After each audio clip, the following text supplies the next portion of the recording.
आजादी के बाद पहली बार जम्मू कश्मीर चुनावी प्रक्रिया में अब वहां पर एक बहुत बड़ा बदलाव हो रहा है। अब अगली खबर है इसी बदलाव की। जम्मू कश्मीर में कभी कोई बदलाव होगा हमने सोचा नहीं था, लेकिन हो रहा है। चुनाव आयोग ने कहा है कि अब जम्मू कश्मीर में रहने वाला कोई भी भारतीय नागरिक वहां के चुनाव में वोट डाल सकेगा। इसके लिए उस वोटर को जम्मू कश्मीर का डोमिसाइल या स्थानीय निवास प्रमाण पत्र देने की आवश्यकता नहीं है। यानी कोई भी व्यक्ति, मान लीजिए अगर जम्मू कश्मीर में मजदूरी करता है, काम करता है, नौकरी करता है और अस्थायी रूप से वहां रहता है और वो वहां का नागरिक भी नहीं है, तो भी वो चुनाव में वहां वोट डाल सकता है। ये बहुत बड़ा बदलाव है। इसका मतलब यह हुआ कि अब जम्मू कश्मीर में रहने वाले तमाम कर्मचारी, तमाम छात्र, मजदूर, कारोबारी, सैनिक, अर्धसैनिक बल के जवान या कोई भी भारत का नागरिक हो जो वहां पर रह रहा है, वो वहां चुनाव में वोट भी डाल सकता है। जम्मू कश्मीर में रहने वाले भारतीय नागरिक 15 सितंबर से अपना नाम वहां की वोटर लिस्ट में जुड़वाने के लिए आवेदन दे सकते हैं और यह प्रक्रिया 25 अक्टूबर तक चलेगी। चुनाव आयोग का अनुमान है कि इस वर्ष होने वाले विधानसभा चुनाव में करीब 25 लाख नए वोटर्स का नाम वोटर लिस्ट में जोड़ा जाएगा। यानी जम्मू कश्मीर में इस बार 25 लाख नए वोटर्स आएंगे। अभी जम्मू कश्मीर में 18 वर्ष से अधिक उम्र के करीब 98 लाख लोग रहते हैं। यानी ये जम्मू कश्मीर की कुल वयस्क आबादी है, जबकि अंतिम मतदाता सूची के अनुसार कुल मतदाता वहां पर 76,70,000 है।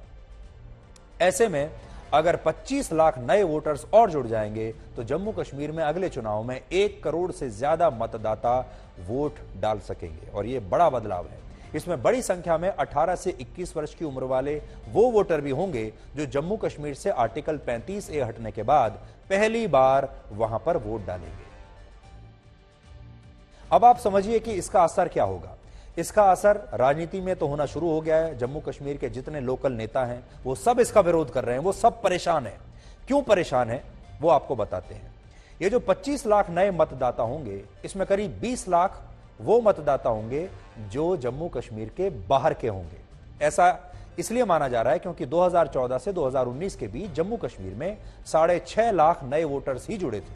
मतलब 5 साल में अमूमन 6 लाख नए मतदाता बनते हैं और इस बार 25 लाख नए वोटर आ गए हैं। तो बाकी के 19 से 20 लाख वोटर वो होंगे जो जम्मू कश्मीर से बाहर से आए हुए, जम्मू कश्मीर में बाहर से आए हुए भारतीय नागरिक होंगे। एक बड़ा फर्क यह हो सकता है कि जम्मू कश्मीर में विधानसभा सीटों का नए सिरे से परिसीमन हुआ है। इससे जम्मू कश्मीर में विधानसभा सीटों की संख्या अब 83 से बढ़कर 90 हो गई है। इसमें 6 सीटें जम्मू में बढ़ गई हैं, जबकि कश्मीर में 1 सीट ही बढ़ी है।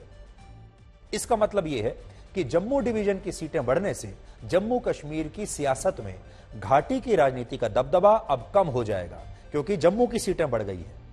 इससे बीजेपी के लिए इसे फायदेमंद माना जा रहा है, क्योंकि जम्मू के मुकाबले कश्मीर में नेशनल कॉन्फ्रेंस और पीडीपी जैसे दलों का ज्यादा प्रभाव रहा है। पीडीपी और नेशनल कॉन्फ्रेंस की जो ज्यादातर वोट आती हैं, सीटें आती हैं, वो सब कश्मीर घाटी से आती हैं और जम्मू से नहीं आती। इसलिए ये लोग सबसे ज्यादा परेशान हैं और यही वजह है कि चाहे फारूक अब्दुल्ला हो या महबूबा मुफ्ती, सबको अब यह लग रहा है कि अब जम्मू कश्मीर के चुनाव में उनकी मोनोपोली, यानी उनका एक छत्र राज समाप्त हो जाएगा। क्योंकि एक तो जम्मू और कश्मीर डिवीजन के बीच सीटों का अंतर बहुत कम हो जाएगा। जम्मू में अब 43 सीटें होंगी और कश्मीर में 47 विधानसभा सीटें हो जाएंगी। पहले जम्मू में 37 सीटें थीं और कश्मीर में 46 सीटें थीं। इसीलिए कश्मीर का जो होल्ड था वो रहता था। सरकार बनाने में कश्मीर घाटी का सबसे ज्यादा हाथ होता था, सबसे ज्यादा वेटेज होती थी और ये सभी नेता कश्मीर घाटी से आते हैं। दूसरा ये कि फारूक अब्दुल्ला और महबूबा मुफ्ती जैसे नेता जो घाटी की डेमोग्राफी का हमेशा फायदा उठाते आए हैं और उसी के हिसाब से वोट खींचने का बिजनेस प्लान बनाते रहे हैं, अब उनका पूरा गणित गड़बड़ा जाएगा। की वजह से जो है बीजेपी के 25 लाख जो नॉन लोकल्स हैं वोटर्स, उनको यहां इंक्लूड किया जाएगा। And I think this is the last nail in the coffin of electoral democracy here. जो इस वक्त हो रहा है, ये जम्मू कश्मीर एक लेबोरेटरी बन चुका है बीजेपी के लिए। यहां वो तजुर्बा करते हैं, उसके बाद बाहर जाके उसको अप्लाई करते हैं। आप समझिए बीजेपी आपको हर गलत काम, कॉन्स्टिट्यूशन को मलियामेट करके उसको भी नेशनलिज्म का नाम देती है। जो जम्मू कश्मीर में हो रहा है ये सब वो कह रही है कि हम नेशनल इंटरेस्ट में करें, कुछ भी नेशनल इंटरेस्ट में नहीं हो रहा है, सब कुछ बीजेपी के अपने इंटरेस्ट में हो रहा है। तो जम्मू कश्मीर में जो ये एक एक परिवारों के पार्टियां हैं, एक अब्दुल्ला परिवार चलाता है एक पार्टी को, और दूसरा है महबूबा मुफ्ती की पार्टी, उसे भी एक ही परिवार चलाता है। अब ये सारे लोग परेशान हैं। जम्मू कश्मीर के स्थानीय दल जो इतने वर्षों से जोड़ तोड़ करके किसी तरह सत्ता पर काबिज होते रहे हैं, वो अब बड़े दुखी हैं। जबकि सच्चाई ये है कि जम्मू कश्मीर में इन लोगों का कोई बड़ा जनाधार था ही नहीं। उदाहरण के तौर पर आपको वर्ष 2017 के श्रीनगर लोकसभा सीट पर उपचुनाव के कुछ नतीजे दिखाते हैं। देखिए, बड़ा दिलचस्प होगा।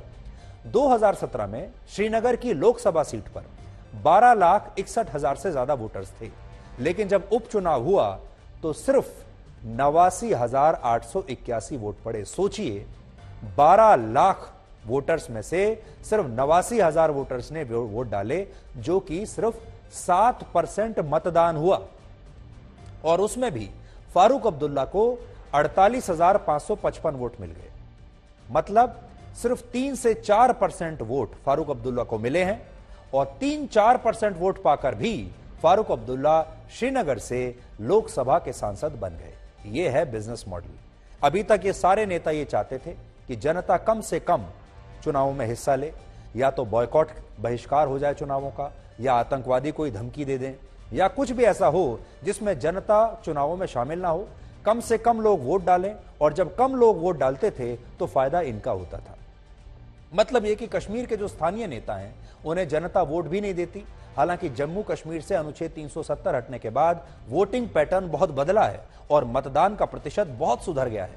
2020 में जब वहां पर डिस्ट्रिक्ट डेवलपमेंट काउंसिल के चुनाव हुए तो करीब 51% मतदान हुआ था। और इस पूरे बदलाव में बाहरी लोगों का फैक्टर बहुत बड़ा है। इसलिए आतंकवादी उनकी टारगेट किलिंग कर रहे हैं, और आतंकवादी चाहते हैं कि ये जो बाहरी लोग हैं जो जम्मू कश्मीर में अब जा रहे हैं, इन्हें वहां पर किसी तरीके से डरा धमका कर वहां से भगा दिया जाए।